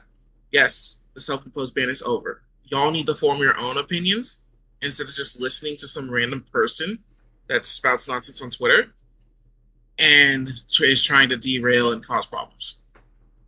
Please form your own opinions. Do some research. Doesn't take long. Yep. Oh, well said. Well said. Well said. He also doesn't fuck with us, so I can't imagine going crazy like he does. But it's also rude to turn down free drinks. You're like you're such a goober, bro. Oh my god, you know it's true. It's true, but like, come on, man. Come on. He claims to be sober. He's not. Again, he claims it. That's his truth. He's a grown adult. He do what he wants. Just don't make. He's. Oh, he gets okay. Well, that's different. I think that's different from getting drunk, but I think getting drunk is worse. And he has to deal with his own consequences, right? So leave him to that. Like you do what he wants. We'd hope that him getting dropped from Cloud9 was enough of a consequence, even though it shouldn't have gotten to that point. Oh my god, dude. You know, we're probably gonna get an article of Mango trying to wave shine away from a security guard again. But yeah, no. He's also using caffeine. It's crazy. He's also using. Okay, come on, guys. At this point, what is he not doing, bro? What's happening here? Come on, man. We all have Are skeletons. we just spreading misinformation? What's going on? Here, we all have skeletons in our closet, bro. Like it's the difference is his was more catastrophic. He's doing crack. He's doing cocaine, meth. I'm like, holy shit, Mango. What's happening, bro? Let's talk about this, bro. Again, I wish him all the best. I just wish that some people around him are better. I'm gonna be fucking honest, because I feel like that's like my root of the problem with the man. Of course, yeah. Like you only act that way towards people that enable that behavior, so it's only natural that bad things like that would occur. So hopefully he does improve on in his decision making on who he interacts with and who to kind of trust in a sense. California sober. All right, question. First come, first serve. Who wants to ask us a question? Time for questions, people. Go right for it. What do we got? What question we got? No, here? we're just because like that was the last. Oh, you're thing, opening right? the floor. I'm opening the floor. Unless you got closing thoughts. Well, I do want to bring it back to like the real reason why I brought this up, because again, it's not Mango, it's Salem. Oh yeah, I was just saying pop off his nuts. I know that you do sometimes look in NA Cord. I implore you to please reach out to the people that were initially trying to get Salem out of NA Cord and listen to them. Because, again, we want to foster a safe, inclusive community here. And it should not take for Salem to do something for him to get banned. He just needs to be banned. It doesn't matter. The last thing I want is for you guys to act like the Force Chord mods, where I've reported like 2 people to them before, Oh my god. and say that they are legitimate issues with photo proof, and their responses were, "Oh, they haven't done anything yet. But we'll keep an eye on them." No, doing that is how people get away with shit. We don't need Force Chord mods as our community leaders. We need real community leaders, making sure that they're protecting us from like people who are still banned, right? Right. It's all I really had to wrap up and say about this. But please consider at least having your own copy of the restricted player register off of CSRP to make this a lot easier for yourselves. Yeah. There's also one other player that thought they could duck. They could duck a smash ban.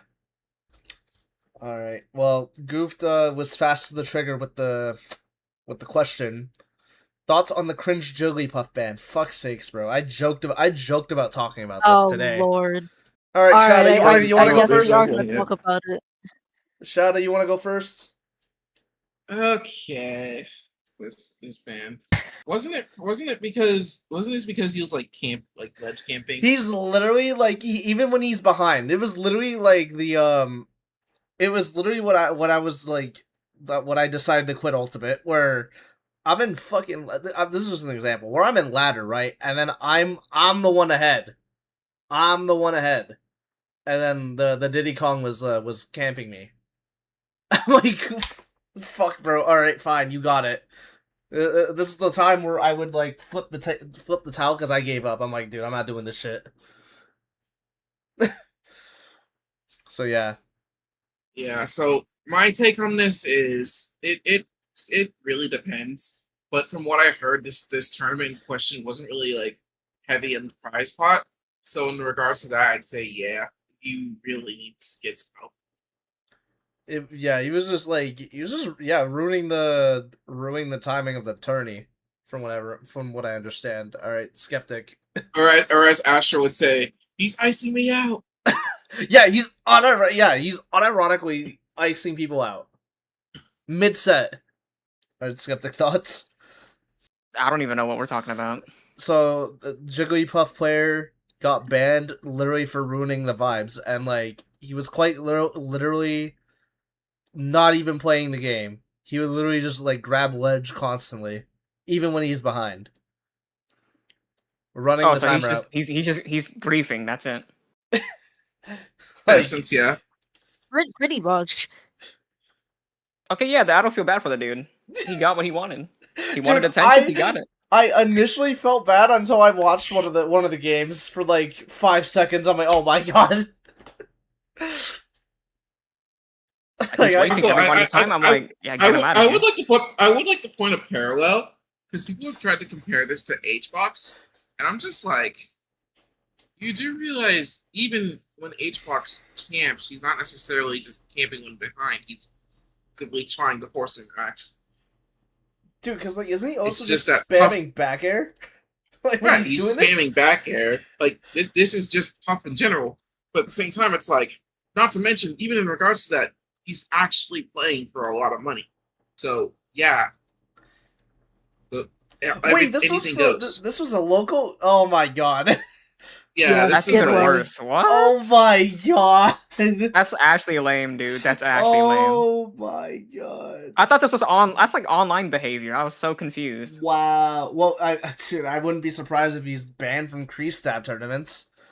Good. I'm not saying like this is the same as HBox. It was literally just like how people imagine a situation where it actually matters. How people imagine HBox plays. How they perceive him, yeah. But it's like, no, he's actually like he's interacting and actually playing to win. Like, you know how like people will dash dance in this game? He's basically just doing that in the air, but like just spamming Puff Bear. Like, I think that's completely different than what the fuck this guy was doing. Okay. Oh my god, because Okay, I'm not gonna lie though, like, but when you say banning somebody based on vibes, that kind of looks bad. Yeah, like you the way gotta it was phrased is like you the gotta way it was. find a Yeah, the This is phrasing is like- bad. Yeah, I agree with that. Phrasing was this is like awful. the summation of all the phrasing. It was just like, now if anyone saw the original tweet, you know that's not what it was. But at the same time, it's like people aren't going to do that. They're just going to see the end result and make a decision based on that, or not make a decision. I will say, like y'all, like again, y'all need to make a consistent rule set. Not even this isn't even just a melee for ultimate as well. Yeah. 'Cause- See, Void. yeah. When Void talked about this on his stream, that's what he brought up, is that it's an issue more so with the rule set. Because you know, people will find loopholes in like anything Mhm. 1,000%. and take advantage of it. See, Skeptic, So- we are logical. Are y'all though? Are y'all?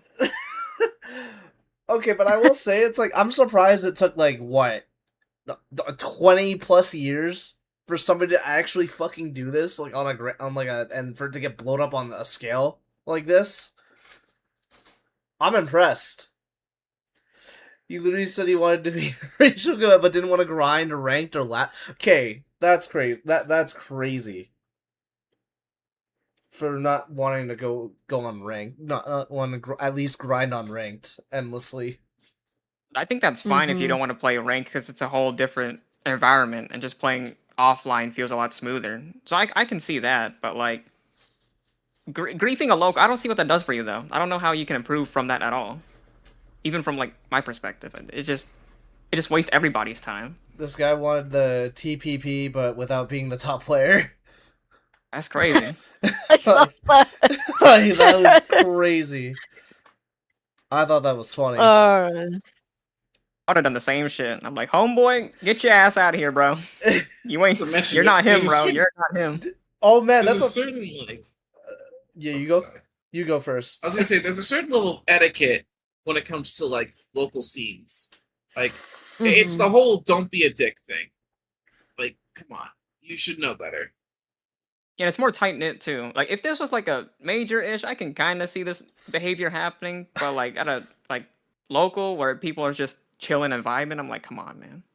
Okay, I will say this though. This homeboy did all this for a negative win record. Yeah. Like no, like you go on Super Major right now. The homie has a negative win record, bro. It's like, dude, why? That's kind of funny. Like, dude. Now, if he's aiming to be the worst player, I mean, Tech got him beat already. No one can go past his rank. It's cooked. I hate to It's be the just a bearer of negative. bad You cannot news, defeat that. Skeptic. I hate to be the bearer of bad news. It's already been done. Wait, actually, someone actually Yeah, restarted? yeah. Ant's Grief decided to do that. What? I don't Wait, know. wait. What? I don't know why he did it. How far in the negatives did Tech get again? Was it like negative 60 something? It was like negative 60 something. I don't remember off the top of my head. Ant But it got was, lower than that? Yeah. Oh, Bro, just I don't know. Tech's gameplay made me fucking barf, bro. Ain't no way Ant did all that work, dude. There's no Alright. way. All right. He Anyways, did. I think that will be all, folks, for the episode. Oh no, I did Oh, yeah, what? I did remember the last thing. Reflecting on a year of Oh, shit. episodes. Whoops. Yeah, we got too deep into like the community safety thing that I almost forgot about that. But hey, It was well warranted. a year of this podcast. So the pilot was first done live on my Twitch on June 10th, 2025, and it was basically I saw the Rivals 1 like community like ranking requirements, the first draft, and I was like, I don't like how this looks. I want to talk about it, but okay, I want to stream and talk about this, right? And I got Skeptic and Outkast and Tech to just chat about it with me, and so there just kind of sparked like me wanting to do this more. Because over time, I looked at the podcast and I was like, wait a minute, this isn't just a way for me to make content. Yeah, the scary C word. It is also a neat way for me to just kind of share my thoughts on things because Me personally, I'm not one to really go on like Twitter or Blue Sky and just type whatever the fuck is on my mind. I tend to keep stuff like that to myself. And I figured if I was able to vocally share what's on my mind and also have a conversation with my friends while doing it, then it'd be fun that way. And that's how we ended up getting a whole year in later. And we got 30 episodes. We had like several guests already with more on the way. And there's a lot of improvements that are to come with the podcast as well.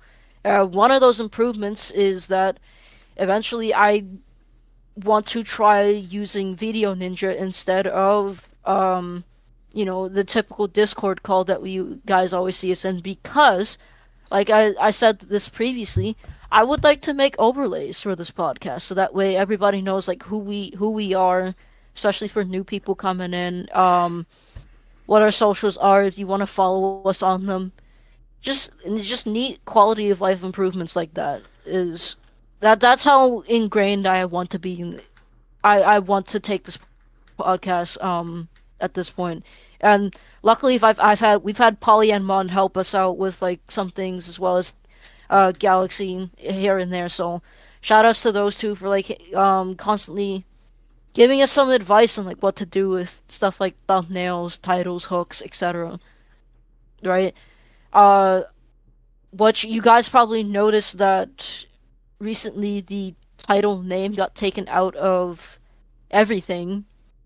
That's because I'm I'm trying to apply some of the advice that Polly gave me, as she like the rest of us we want this to be a lot more visible, right? We want this to be improved in search engine optimization. So I'm happy that I'm happy that I've done this podcast. It's something new, it's something fun, and I can't wait to see what the next year has in store for us. But what are you guys' thoughts? Shadow, Skeptic, what do you want to go first? Honestly, I didn't think I'd be doing this many episodes initially. I just thought of this as like you said, Jazz, as a fun way to just connect with you guys and just talk about all the shit that I have with Rivals 2 and how I currently feel about the game, the good, the bad, and the ugly. And it's been a lot of fun. Just it also helped myself improve on just in general, like speaking publicly and being able to get out my thoughts, even if they're not perfect. Because my main issue, I guess just to get a little bit personal here, throughout my whole life is that like I do not like making mistakes. So whenever I do something creatively or I upload something, I always end up scrapping it because it's not up to my standards. So when I do make mistakes on the podcast, or I say a word that I actually meant the opposite of, I'm like, oh god damn it, I fucked it up. But I fix it up along the way live, and I start to feel like I'm actually making improvements. I'm not being super, I guess, stressed about it. I'm just letting it go and just learning how to just kind of move on in a sense. So this podcast wasn't just something initially that was just for me to catch up with you guys, but it was also something for me to come back on and to improve on as well. So I enjoyed my time with it. What was the question? What are your thoughts on like this past year of being on the podcast? It's been a blast. I'm glad. Now I know we kind of started around the same time, like everyone else was doing, like whole podcasts. We had oh my god, yeah.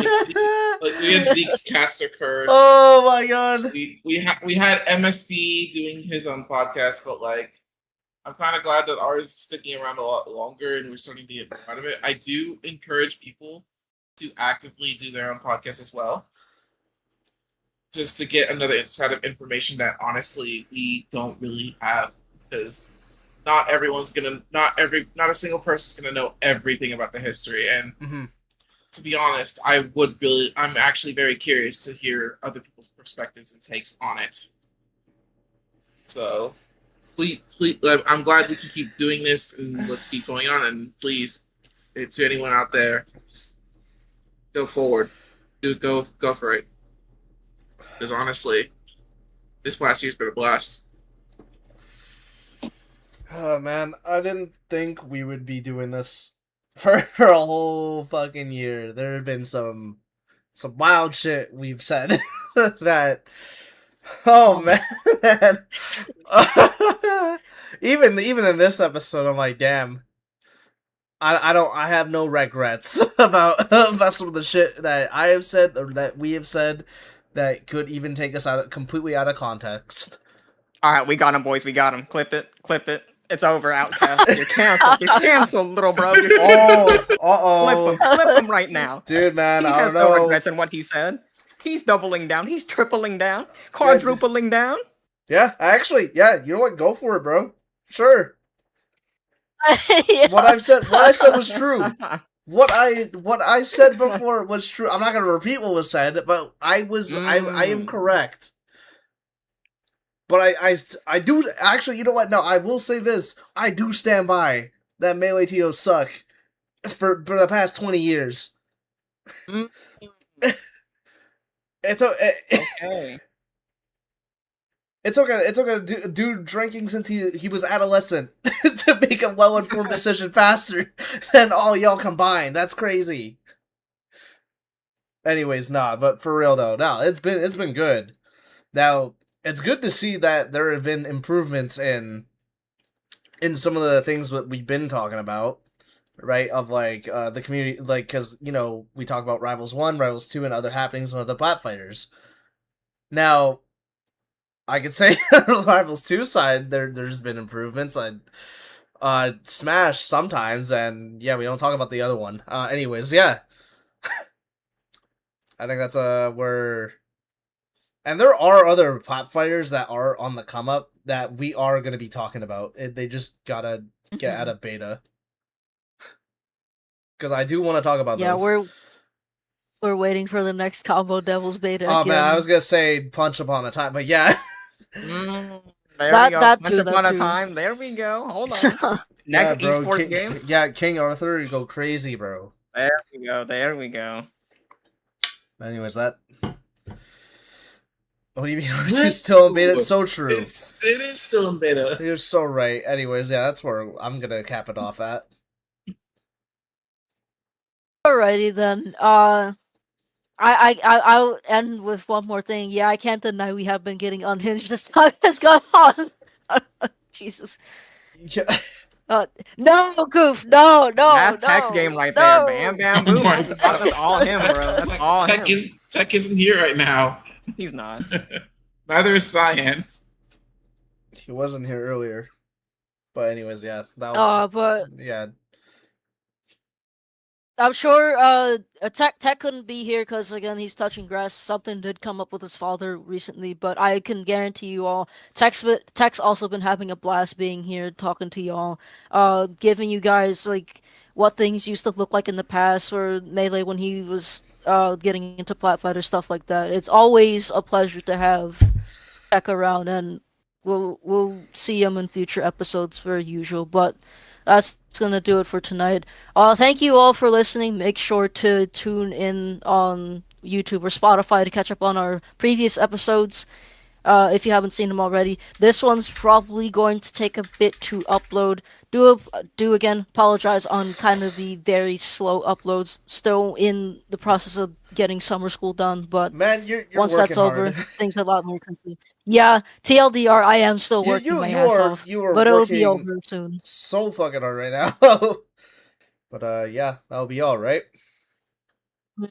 But we'll see you next week, where we get to talk about a lot of Evo before the biggest rivals bracket of all time. Have a good night, everybody. We'll see you in the next one. Daddy's home. Oh my god. I didn't get to do my intro. I had to.